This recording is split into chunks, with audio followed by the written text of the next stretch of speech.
Welcome to How to Deal When the Shit Gets Real podcast. I'm Rietta, and today I'm with Tatiana Szulc. So, Tatiana, how do you deal when the shit gets real? Or just tell us a little bit about yourself. Thank you so much for having me on this podcast. So I'm Tatiana. I'm a first-gen Latina. I am born to Colombian and Guatemalan parents, and I am a trauma therapist, a somatic experiencing practitioner, and a holistic coach. And yeah, I mean, I've definitely had to deal with a lot of shit in my life. And now I help other women do the same thing and heal their trauma and their nervous systems. And I've been through a lot throughout my life. I'm 32 years old, and I've had to go through lots and lots of therapy and therapists and healing modalities before I actually discovered somatic experiencing, which actually changed my entire life. So now I'm on a mission to heal as many nervous systems as I possibly can. And I think somatic experiencing is something new for me. And so can you tell us more about what that is? Absolutely. So, somatic experiencing often gets confused with somatic tools, and somatic tools is different than somatic experiencing. Somatic experiencing is a method developed by Peter Levine, and it's a 3-year training program where we are working directly with your nervous system, directly with your physiology to change your physiology, to help you move through your survival states, fight, flight, and freeze, so that you're not constantly living in these survival states. And so we don't have to talk about your trauma. We don't have to remember your trauma. We don't have to relive those experiences in order to heal from it, because we are working directly with your body and your physiology. I'm sure there are some people out there that are literally going, I don't have to talk about my trauma. Thank the Lord. Because I'm sure some of us, especially like older generations, like we were taught you had to talk about it to get over it. So that's probably relieving to some people. Absolutely, 1000%. And I think that so often people think, okay, well, I have to talk about it to heal from it. And either they get re traumatized because they're talking about it and they don't have the capacity in their nervous systems, or they just avoid therapy altogether because they're like, I don't want to talk about it, or it's overwhelming to talk about it. And so, yes, it's a huge relief. I often see people who have been through all of the therapies and are all quote unquote all talked out. And so then they come to me as a last resort. And so I usually don't get a lot of people who don't want to talk about it. I usually get the people who are like, I've talked about it and it didn't work. That makes sense. So obviously, I'm sure you can't go through the whole thing because it's probably very detailed. But like, what are some of the things that you do in somatic experiencing to help people? Yeah, so really, we are working again directly with the nervous system. So, my job as the somatic experiencing practitioner is to track someone's nervous system, and every thought, every emotion, every sensation, every behavior, every movement in your body is a reflection of the state of your nervous system. So, everything that I'm observing tells me if you're in a state of fight, if you're in a state of flight, or if you're in a state of freeze, or in a parasympathetic nervous system where you feel calm and safe and grounded. And so really your body is communicating to me. And so the client's job is to sense into their bodies, sense into their emotions, and then just report back to me the physical sensations or the emotions that are coming up for them. Sometimes thoughts and images come up too, and they can share that with me too, but we never go into any narrative. So we're just working with the body and the nervous system. And again, I'm really just helping you decode your nervous system and understand what your nervous system is trying to communicate with us and move you through those survival states. It's so funny. I don't know why, but I got a mental picture of you with like a giant book. Like, okay, they said this. Hold on. That is so funny because that's actually like what I do in my mind of like, oh, they said this. Oh, they looked this way. Oh, they breathed a certain way. Oh, they did this movement. Oh, the sensation is coming up. and I know exactly what their nervous system is telling me based on everything, how they're showing up. So it's actually really fascinating because we're really, and I'm helping you understand, like as the client, I'm helping you understand what your own body is trying to tell you, which is the coolest part. I was going to say that sounds really cool. So that's probably very rewarding. But this all started from your own childhood experiences.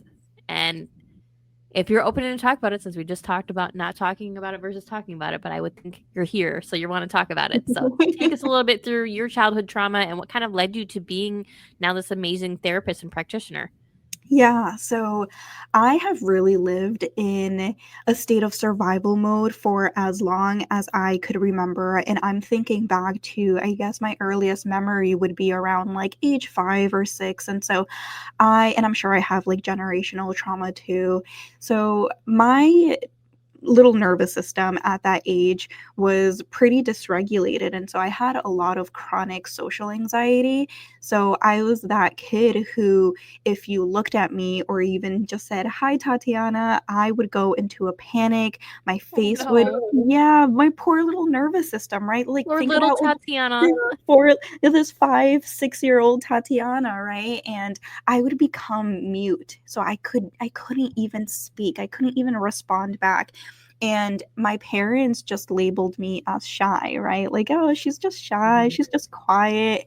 And really, I was like panicking inside. And so over the years, my anxiety got really bad and it started to manifest into some psychosomatic symptoms. And so I was that kid who was always sick. I always had stomach aches and I was taken to doctor after doctor after doctor trying to figure out like what was wrong with me. I had a bunch of blood work done and no doctor could diagnose anything. I didn't have any diagnoses. And so it got to a point where my parents were really like, oh, she's probably making it up, right? To get out of school or to get out of eating or whatever it was, right? But thinking back, it was obviously chronic anxiety. Like knowing the things that I know now, it was that my little nervous system again did not have the capacity. It was living in survival mode. And so over the years, my symptoms worsened where I started to experience depression symptoms. And so I also got into a really toxic and abusive relationship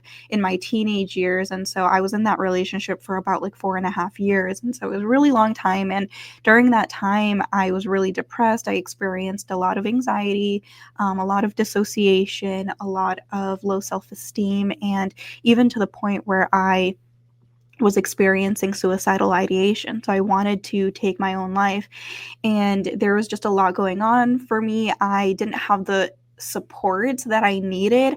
I had asked for support, but it wasn't really received well. And so I didn't actually see a therapist or a counselor at the time. So I was really navigating this period of my life by myself. And as I continued living in the world and got into college and I started studying psychology truly to just understand myself and my brain and wanting to Mhm. understand like why am I experiencing these things.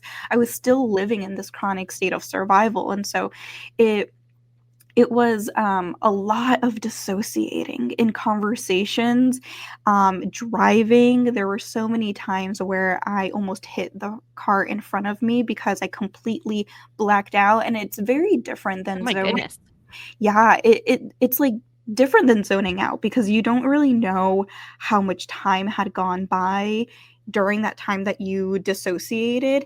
And there were often times where I felt like really just disconnected from myself. So feeling like my body wasn't really mine.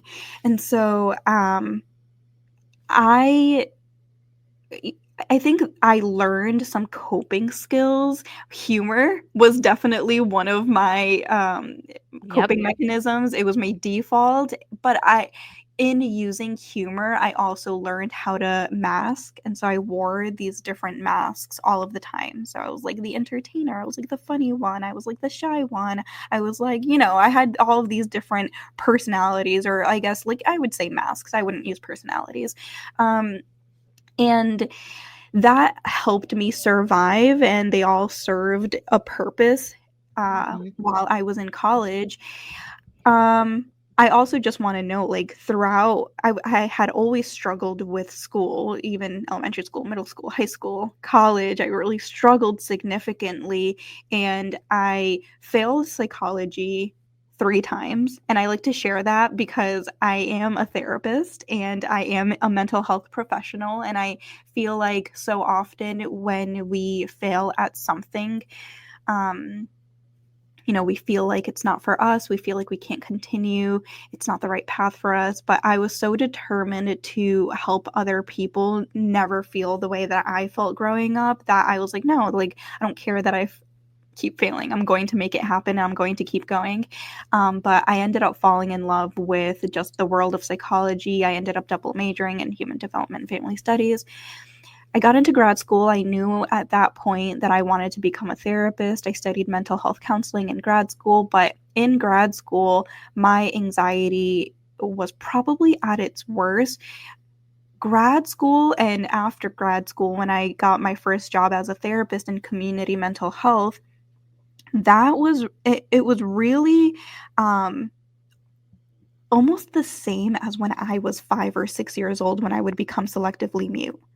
So the same thing Interesting. would happen in grad school and at work in meetings when people would say hi to me and I would go into a panic. I quite literally couldn't talk. My throat would close up and I was, again, constantly dissociating. So, of course, obviously, if you don't go to therapy and you don't address your symptoms, they're just going to get worse. And so that's what was happening for me. But finally, I graduate from grad school. I'm in community mental health, and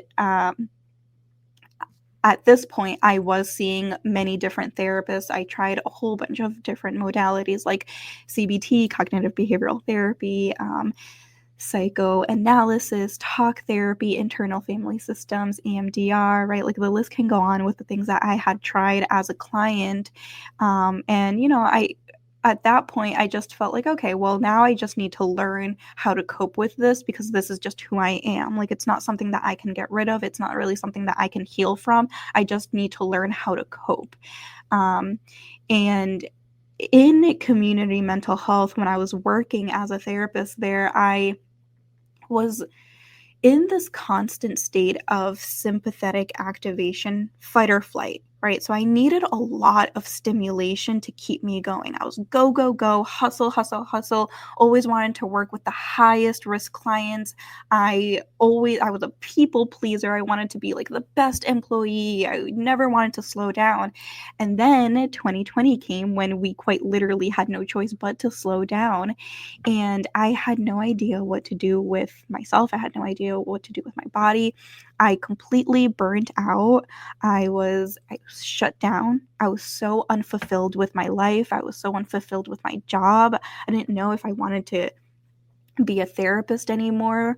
And so at that time, I brought this up to my supervisor and I shared with her, like, hey, like, this is how I'm feeling. I don't even know if I want to be a therapist anymore. And she was like, well, maybe you just need to find some inspiration. Maybe you just need a little bit more motivation. And I internally rolled my eyes. I was like, okay, sure, let's go find some inspiration. And I Googled some mind body trainings because I knew I wanted to do something related to the body. I had become a meditation instructor like shortly before this. So I came across somatic experiencing and I had never heard of it before. And uh, knowing how like impulsive I was, very reactive, very like, okay, let's just do it. I needed to go, go, go.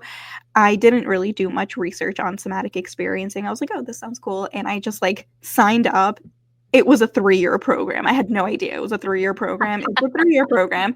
And the first session or the first training that I attended, it absolutely just blew my mind. It was so life changing. And it was finally at that point when I realized I don't have to be in survival mode. I don't have to stay like this for the rest of my life. I understood why my nervous system was responding in the way that it was. And from then on, honestly, things have just been completely different. I wouldn't be here with you having this conversation if it wasn't for somatic experiencing. I mean, I went from having the chronic social anxiety where like I had a really difficult time making connections with people Hmm. because of my anxiety. And here I am having this conversation with you. And so I think like so much has happened since I've healed my nervous system and since I started somatic experiencing, but that's really what got me here. What a journey. And actually, we have very kind of similar experiences. Starting at like 6, I started having social anxiety. I couldn't go into the lunchroom with all the other kids. I would literally shake like a leaf on a tree. Got into an abusive relationship, studied psychology in college as my minor. Like, it's kind of funny how certain things just line up. So we were meant to chat today. Yes, we were. So going back, and I've had previous guests talk about nervous system regulation, how important it is, but you're the first one to bring up this new, and I'm sorry, my brain just totally left me. Somatic. Somatic No. experiencing. Okay, I was right. Okay. Yeah, I don't know why my brain just went poof. I know. Anyway, but I think you're the first person to bring up somatic experiencing. So, why do you think nervous system regulation is so important? Yeah, I mean, I truly believe that nervous system regulation is the foundation. I mean, your nervous system is the foundation to everything we do, everything. So, everything in your life is either supporting your nervous system or dysregulating your nervous system. And like I said earlier, right, like every thought, every emotion, every behavior, every sensation is a reflection of the state of your nervous system. And so if we can understand the significant role that the nervous system plays in our everyday lives, we can truly live our most fulfilling and authentic lives, right? I truly believe that if everyone healed their nervous systems, we could, I mean, the world is our oyster, right? Like the possibilities are endless and the world would just be a kinder and safer place, to be honest. And so I do believe, I just like want everyone to know that the nervous system plays a huge role in everything we do. I don't know if there would be an answer to this question or not, but are there any things people can like look for that are indications that like their nervous system might be kind of off kilter? Absolutely. Yeah.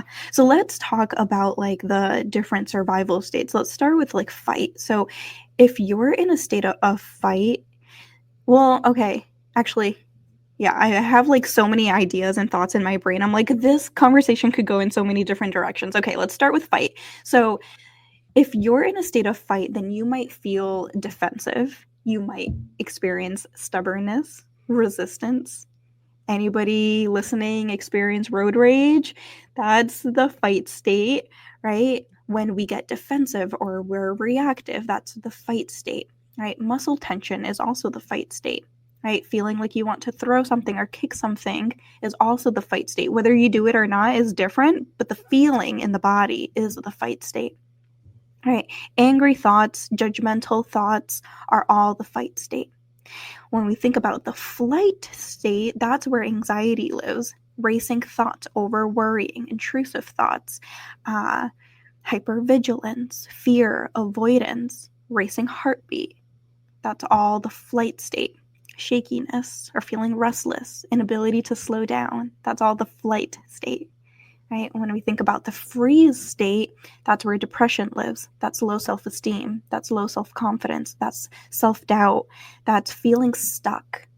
Feeling like logically you know what you should, quote unquote, should be doing, right? But for some reason you can't take action. That's the freeze state. Dissociation also lives on the freeze state. Burnout lives on the freeze state. Chronic exhaustion, fatigue, all of that is in the freeze state. What about people that experience stuff that fall into each category? Yeah, that's a great question. So we can experience all of the survival states at once or separately. And I think another important thing to know, to remember, or to understand is that uh, we are, as humans, always going to experience these states of fight, flight, and freeze. So, regulating the nervous system or healing the nervous system does not mean that you're going to be calm all of the time or happy all of the time, because we're not robots. Nobody's nervous system is perfect, right?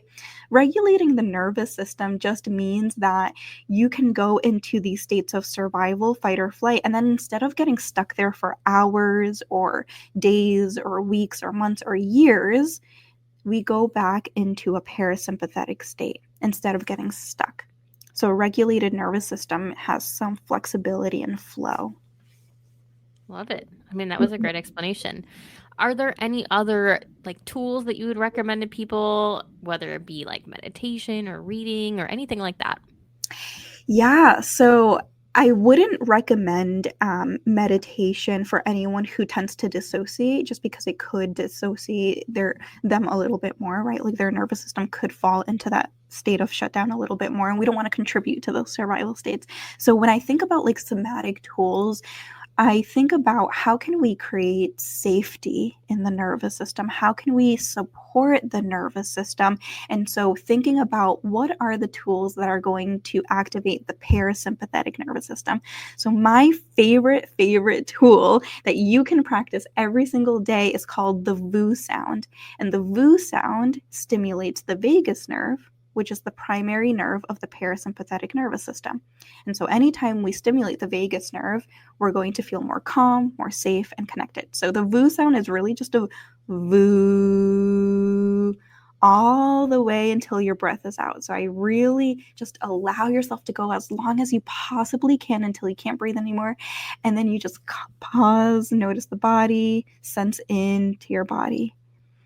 And you can do the VU sound every single day if you wanted to. You can do it in the shower, while you're driving, like literally well, maybe not in public. People might think that you're, you know, a little off if you do it in public, but Hey, that's okay. I mean, we're trying to learn not to care what other people think, right? You can voo wherever you want. you can VU wherever you want. That's right. Yes. Yep. I love the VU sound. I love that. And that's so simple. I love something Mm-hmm. that's so simple like that like everybody can understand. It's one step, do Mm-hmm. this, and it'll help you calm. Like I love that. So that's Mm-hmm. fantastic. Thank you for that. Yeah, absolutely. And then I do like to ask this too, just because clearly I'm a reader. Do you have any books that you like that you think are great resources?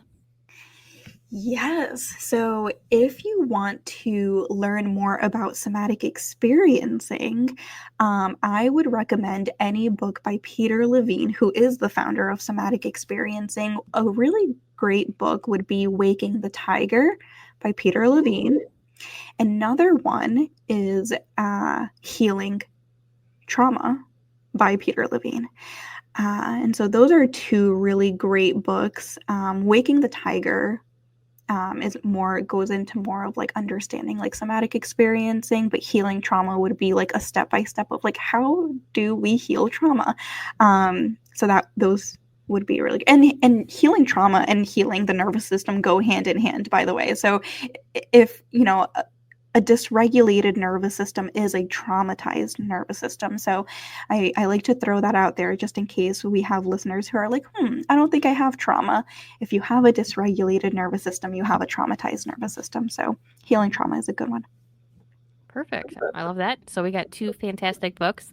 And then you did all this work and then you started a podcast of your own. So tell us about your podcast. Yeah. So my podcast is called She is Resilient. And She is Resilient. I mean, I think it's the perfect name for what I've experienced. I truly believe that I am resilient. I feel like my nervous system is resilient. And I believe that we can create resiliency in all of our nervous systems.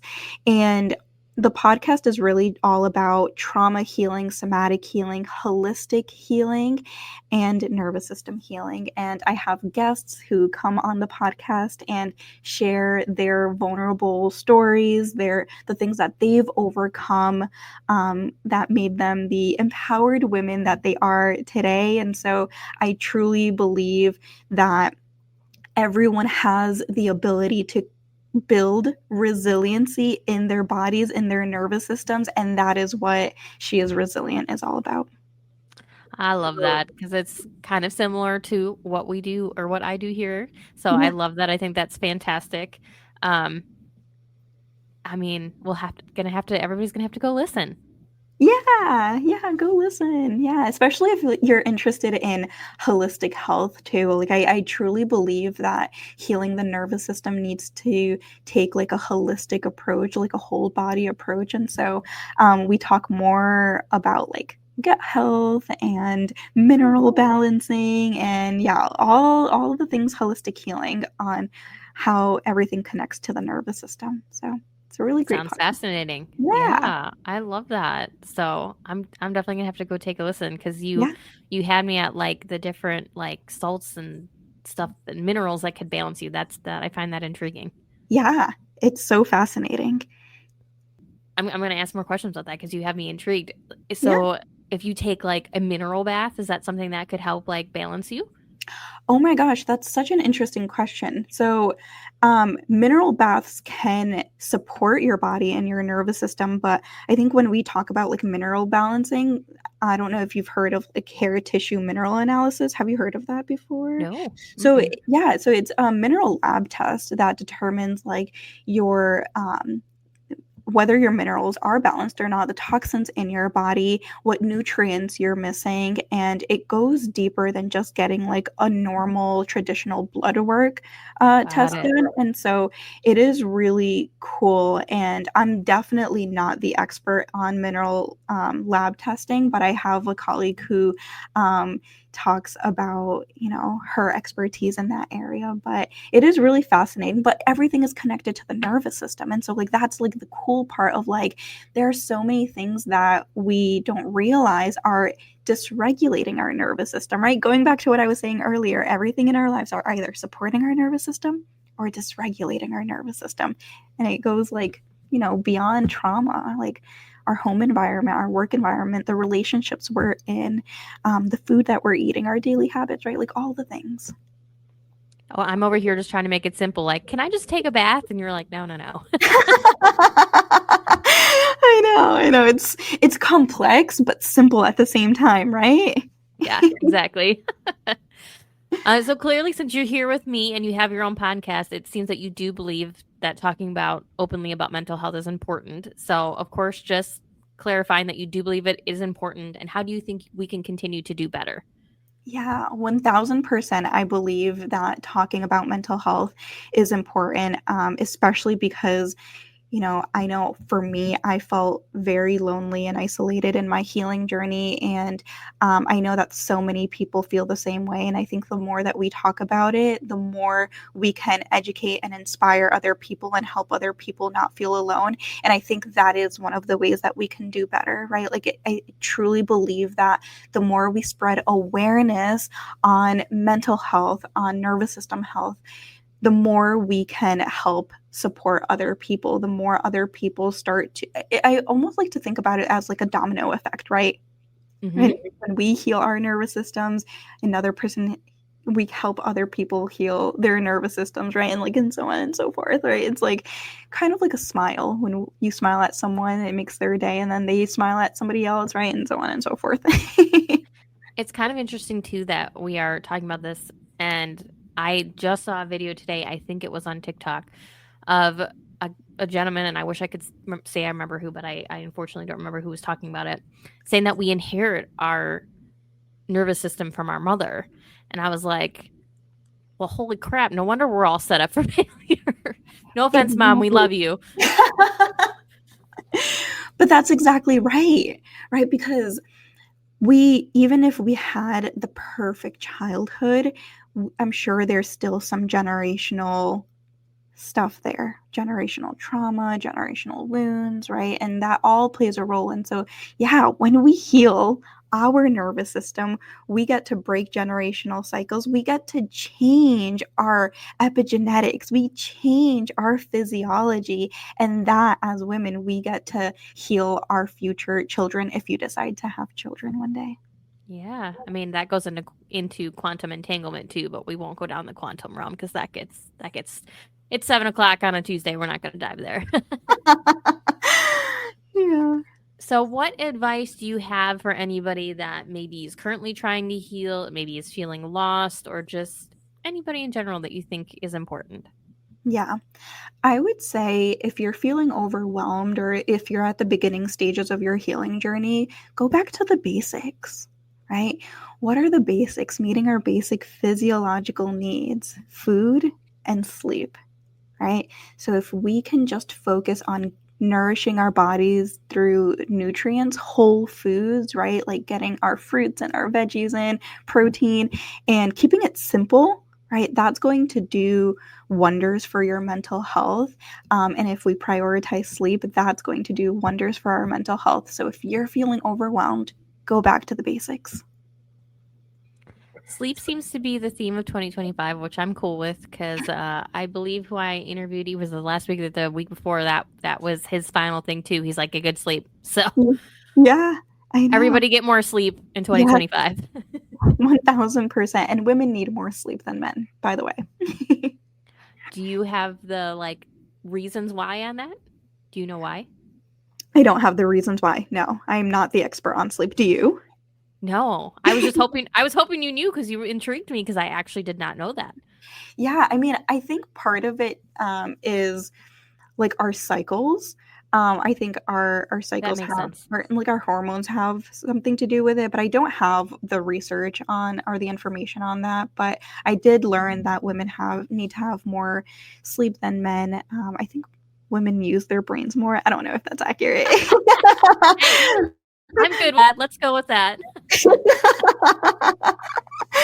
Oh, well, I put you on the spot, but it's all right. Well, see, now I'm gonna get on Google and be like, why do women need more sleep when we I get know. off of Let's. here? I'll Google it. Yeah. So, any final advice or anything you want to leave my listeners with? I would say, even in your darkest days, I promise you that there is a light at the end of the tunnel, right? And I'm living proof that there is a light at the end of the tunnel and that you can heal your nervous system. And just keep going. Your people are out there, your supports are out there, and I think that if you find the right supports, you can heal your nervous system, and it is possible. I love it. And for anybody that would like to work with you, how can they do that? Yeah. So, first of all, come hang out with me on She is Resilient. That's like the primary way that I love to connect with my audience. But if you're wanting to book a somatic experiencing session, I have 90-minute drop in sessions. So there is absolutely no commitment to work with me. You can work with me one time and never see me again, or you can just book as many or as little sessions as you want. And you can contact me at my website, which is Tatiana Schultz, LMHC.com. Perfect. And they will be in the show notes, or the link will be in the show notes as well. So super easy to just click and find Tatiana if you would like to work with her. Yes. Thank you so, so much for being here, Tatiana. Thank you so much for having me. I really appreciate you. And this is how to deal when the shit gets real, guys. I will see you all next episode.